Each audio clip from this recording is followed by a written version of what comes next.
दे दो केवल 5 ग्राम, बाकी रखो धरती तमाम। हम वहीं खुशी से खाएंगे, परिजन पर असी न उठाएंगे।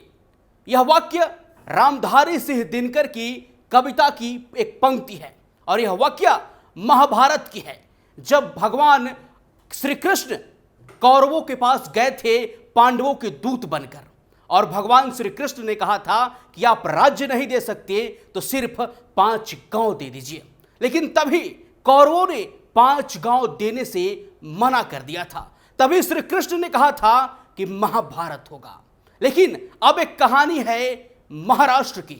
जी हां, यहां पर भी एक यदुवंशी नेता ने ऐलान कर दिया है कि 5 सीट नहीं देंगे तो महाभारत होगा। जी हां, एक वाक्य मैंने आपको सुनाया वो कुरुक्षेत्र का था जहां पर महाभारत हो गया। अब दूसरी वाक्य महाराष्ट्र का है जहां सीट शेयरिंग को लेकर महाभारत छिड़ा हुआ है। अखिलेश यादव ने अल्टीमेटम दे दिया है 24 घंटे का कि अगर आप 5 सीट नहीं देंगे तो फिर क्या होगा वो तो वक्त ही बताएगा। अंदर की खबर बताते हैं, हमारे साथ हमारे प्रधान संपादक सुनील राउत जी है। सर, महाभारत में चुनावी शंखनाद हो चुका है, लेकिन महाराष्ट्र में चुनावी महाभारत भी छिड़ा हुआ है। एमबीए तय नहीं कर पा रही है कि कितना सीट कौन लड़ेगा। अब अखिलेश ने अल्टीमेटम दे दिया। नहीं, बिल्कुल देखिए, एमवीए जो है, महाविकास अघाड़ी जो है, या इंडी गठबंधन में जो तनातनी चल रही किसी से छिपी नहीं है जी। झारखंड में एक यदुवंशी थे जो धमका रहे थे, वो सेट हो गए। हाँ। वो यदुवंशी थे तेजस्वी यादव, प्रसाद यादव के बेटे तेजस्वी यादव। अब महाराष्ट्र में राहुल गांधी की दूसरे यदुवंशी ने तकलीफ बढ़ा दी है और वो यदुवंशी अखिलेश यादव। अखिलेश यादव के प्रतिनिधि अबू आजमी, उन्होंने एक प्रेस कॉन्फ्रेंस की आज और मीडिया से बात करते हुए उन्होंने कांग्रेस को सीधी चेतावनी दे दी है। 5 सीट कल तक का वक्त, अगर 5 सीट नहीं मिली तो 25 सीटों पर हम चुनाव लड़ाएंगे और महाराष्ट्र को हरियाणा बना देंगे। क्या बोला उन्होंने? महाराष्ट्र को हरियाणा बना देंगे, आपके खाते में एक और हरियाणा होगा अगर 5 सीट आपने नहीं दी। बिल्कुल सही आपने फरमाया, दे दो हमको 5 गांव, रखो अपनी धरती तमाम। अखिलेश यादव यही कह रहे, 5 सीट दे दो, तमाम रख लो, और नहीं दोगे 5 तो फिर महाभारत होगा। कुरुक्षेत्र की नहीं, धरती महाराष्ट्र की होगी। और फिर कौरव और पांडवों के बीच युद्ध नहीं होगा, युद्ध होगा अखिलेश यादव और कांग्रेस के बीच। बार बार अखिलेश यादव सर कांग्रेस के दुखती नस को दबा दे रहे हैं। कहां का बदला ले रहे हैं अखिलेश यादव? बिल्कुल सही कहा आपने, बदला देखिए, उत्तर प्रदेश में जिस तरह से अखिलेश यादव ने गेम सेट किया और सारे सीटों पर अपने उम्मीदवार उतार दिए, उसके बाद कांग्रेस की ओर से कहा गया नहीं जी हम तो अब चुनाव नहीं लड़ेंगे। अखिलेश यादव ने कहा कि समाजवादी पार्टी के सिंबल पर सारा इंडिया गठबंधन चुनाव लड़ेगा। लेकिन राहुल गांधी ने पीठ में छुरा घोंप दिया, ऐसा कह रहे समाजवादी। एक सीट पर, फूलपुर की सीट पर कांग्रेसी नेता चुपके से पहुंचे और नामांकन दाखिल कर दिया। अखिलेश यादव की यह बात बहुत नागवार गुजरी है और उसी के बाद अबू आजमी के तेवर बदल गए। 5 सीटें मांग रहे हैं। 5 सीटें कौन सी है मैं आपको बता दूं। जिन 5 सीटों की बात हो रही है महाराष्ट्र में, उन 5 सीटों पर ऑलरेडी अखिलेश यादव अपने उम्मीदवारों का ऐलान कर चुके हैं। मुस्लिम बहुल सीटें हैं 5 की 5, उन 5 सीटों पर अखिलेश यादव ने अपने उम्मीदवारों का ऐलान कर दिया है और उन्हीं सीटों पर वो अपने लिए जो है वो उम्मीदवार जो है वो मांग रहे हैं। और उन सीटों पर कह रहे हैं कि अगर हमको टिकट नहीं दिया तो फिर 25 उतारेंगे और आपको नुकसान करेंगे। तो मैं वो 5 सीटें आपको बता दूं। जिन 5 सीटों पर एक सीट है भिवंडी, जिस पर दूसरी है आपकी पूर्व मानखुर्द, ये 2 सीट तो चाहिए ही चाहिए, ये कह रहे हैं कि 2 तो चाहिए ही चाहिए। इसके अलावा तीसरी जिस पर हमने उम्मीदवार उतार दिए है भिवंडी पश्चिम, ये 5 पर ऑलरेडी प्रचार चल रहा है, समाजवादी पार्टी का उतार दिया है। चौथी है मालेगांव और 5वीं सीट है जिस पर ये मांग रहे हैं वो है धुले शहर। इन पर उम्मीदवारों का ऐलान कर दिया है अखिलेश यादव ने और यही वो 5 सीट है जो संग्राम की वजह बनी है। और ये 5 तो जब उम्मीदवारों का ऐलान हो चुका है सर, तो पेच कहां फंस रहा है? नहीं, ये समाजवादी पार्टी ने किया है। कांग्रेस पार्टी की ओर से देखिए, संजय राउत ने एक प्रेस कॉन्फ्रेंस करके तीनों दल आए थे, उन्होंने कहा था 85 पे लड़ेंगे, लेकिन संजय राउत का थोड़ा गणित कमजोर है, मुझे ऐसा लग रहा है, क्योंकि उन्होंने इस 85 को 170 जोड़ लिया था। उन्होंने कहा 170 पर बात हो चुकी है, बची जो 18 सीटें हैं ये हम इंडिया गठबंधन को देंगे। अब इसको अगर आप जोड़ेंगे तो कितना होता है, ये 255 होता है।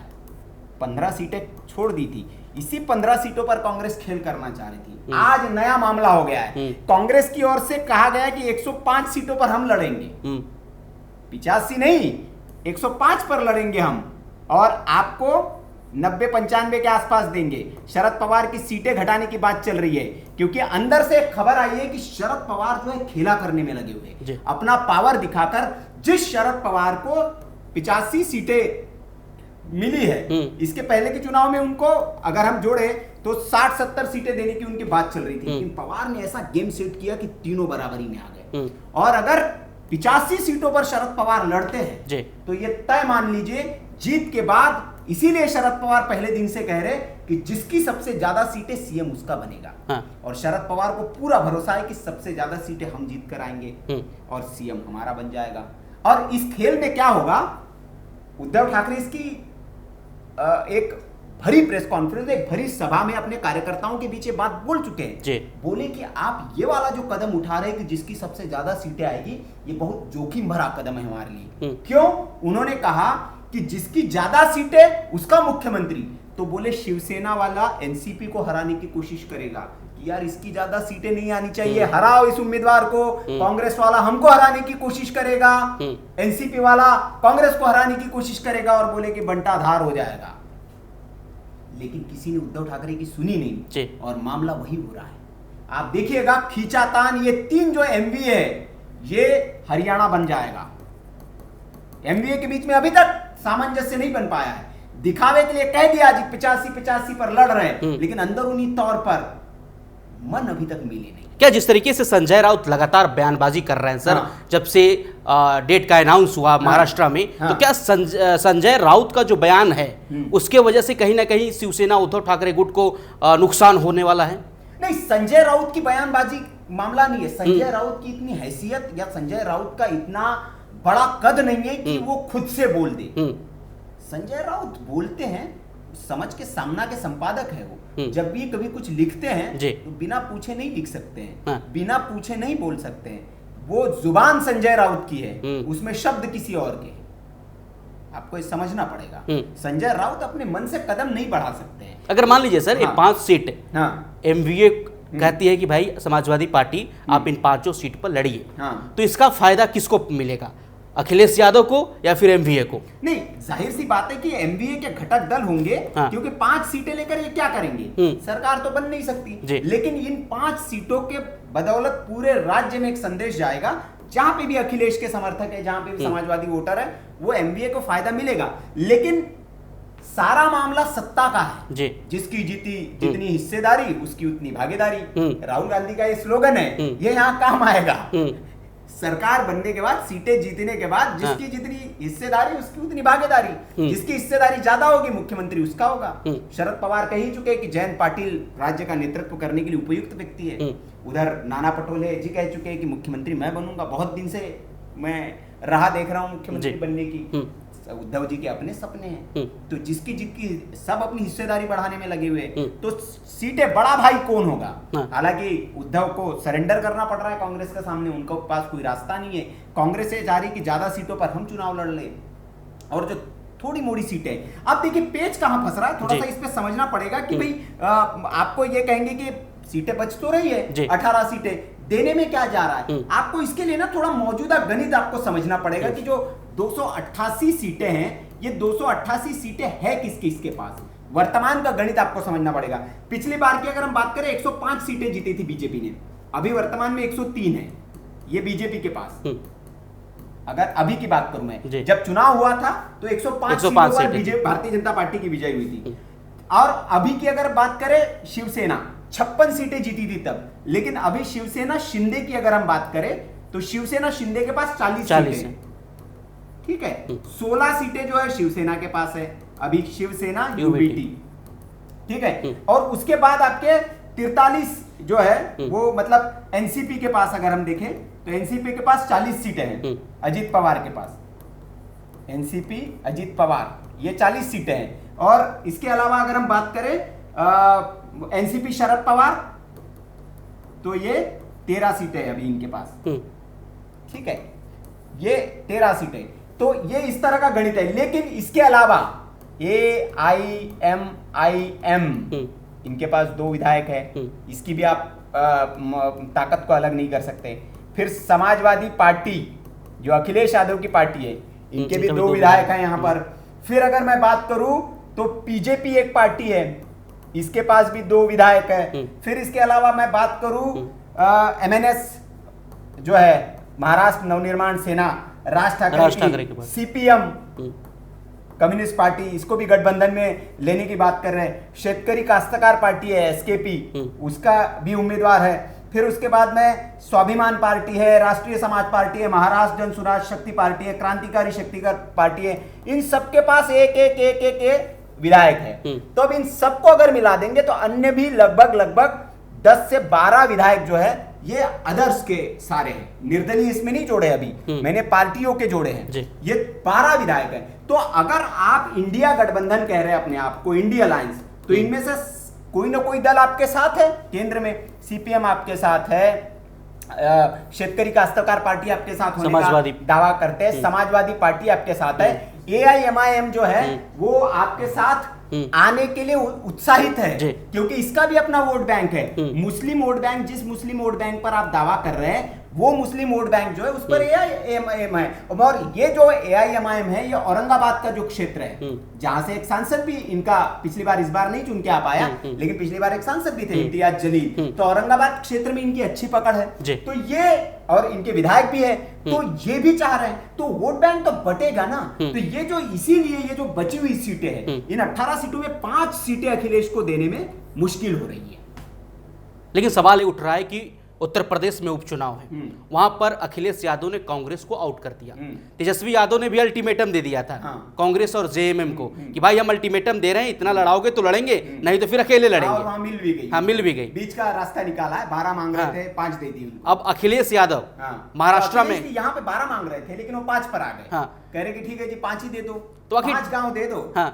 तो आखिर अखिलेश यादव को बार बार विपक्षी दल बार बार कांग्रेस को अल्टीमेटम क्यों दे रहे हैं? आखिर क्या वजह है? कहां से उन्होंने सबक सीखा? वीडियोस में भी हम लोग इसकी बात कर चुके हैं अखिलेश, क्योंकि कांग्रेस पार्टी जो है राज्यों में क्षेत्रीय दलों के भरोसे है। राज्य जो है, छोटे छोटे राज्य जहां उसका जनाधार नहीं है, अस्तित्व नहीं है, बिहार हो गया, उत्तर प्रदेश हो गया, आप दूसरों के कंधों पर सवार होकर अपना जनाधार बढ़ा रहे हैं। लेकिन जहां इन लोगों को, चूंकि आप इंडी गठबंधन की बात करते हैं, तो भैया इंडी गठबंधन तो पूरे देश में होगा ना, एक जगह थोड़ी होगा। अभी इसमें एक और नया पेज मैं बताऊं कि जैसे आम आदमी पार्टी है, वो भी चुनाव लड़ना चाह रही है। अब अरविंद केजरीवाल की ओर से आज ऐलान कर दिया कि मैं पूरे इंडी गठबंधन के लिए प्रचार करूंगा एक्सेप्ट कांग्रेस। तो आखिर कन्नी क्यों काटा जा रहा है? कांग्रेस से ममता बनर्जी हो, अखिलेश हो, अब अरविंद केजरीवाल का नाम आ रहा है। स्ट्रेटेजी इस वक्त, मैं इस पर भी हम अलग से एक वीडियो करने वाले थे, लेकिन मैं थोड़ा संक्षिप्त में बता दूं कि इंडिया अलायंस की एक रणनीति और वो समझ चुके हैं कि कांग्रेस पार्टी को मुखौटा बनाकर, कांग्रेस पार्टी को नेतृत्व देकर हम लोग माइनस में ही रहेंगे, हम लोगों का नुकसान ही है, कांग्रेस पार्टी ऊपर बढ़ेगी। तो अरविंद केजरीवाल जो है वो एक फेस बनना चाह रहे हैं, इस इंडिया अलायंस का बड़ा चेहरा बनना चाह रहे हैं। जैसे उन्होंने, उनके पास उदाहरण है ममता बनर्जी की। ममता बनर्जी ने जैसे इनसे अलग होकर चुनाव लड़ा, भारतीय जनता पार्टी को पटखनी दे दी। अरविंद केजरीवाल भी कह रहे हैं कि मैं अकेले चुनाव लड़ूंगा, इनके साथ चुनाव नहीं लड़ूंगा, ठीक है, क्योंकि इन्होंने कहा कि हरियाणा में भाई आपने हमको साथ में नहीं लिया, हरियाणा में आपने हमको साथ में लिया, तो हम दिल्ली में आपको क्यों साथ मिले? दिल्ली में हम मजबूत है, हमारे 67 विधायक है दिल्ली में, तो आपको हम क्यों ले? बिल्कुल। तो जिस तरीके से आप महाराष्ट्र में सीट शेयरिंग को लेकर महाभारत छिड़ा हुआ है, अभी भी MVA के अंदर कुछ भी ठीक नहीं है। बस कुछ ही दिनों बाद महाराष्ट्र में विधानसभा के चुनाव होने वाले हैं, लेकिन विपक्षी जो दल हैं, MVA के जो साथी हैं, इंडी गठबंधन के जो साथी एक दूसरे को अल्टीमेटम दे रहे हैं और कह रहे हैं कि मुझे इतनी सीट चाहिए। टाइम है, अब कल तक ये तय हो जाएगा। कल शनिवार तक का उन्होंने अल्टीमेटम दिया है कि शनिवार नहीं तो 25 सीटों पर हम कर देंगे। अब ये दबाव बनाया है, इस दबाव, अबू आजमी ने ये भी कह दिया है कि मैं ही अखिलेश यादव हूं यहां पर। हाँ। और अखिलेश यादव ने मुझे पूरा छूट दे रखी है, मुझसे बात करिए, मैं 25 सीटों पे ऐलान कर दूंगा अगर 5 आपने नहीं दी तो। बिल्कुल। तो महाराष्ट्र में प्रेशर पॉलिटिक्स जारी है, सीट बंटवारे को लेकर महाराष्ट्र में महाभारत छिड़ा हुआ है। अब इस महाभारत में कौन विजयी होता है तो वक्त ही बताएगा। इस विश्लेषण पर आपकी क्या राय है कमेंट करके जरूर बताएं। बाकी खबरों के लिए आप बन रहे हमारे साथ। धन्यवाद। वीके न्यूज, राष्ट्र के नाम।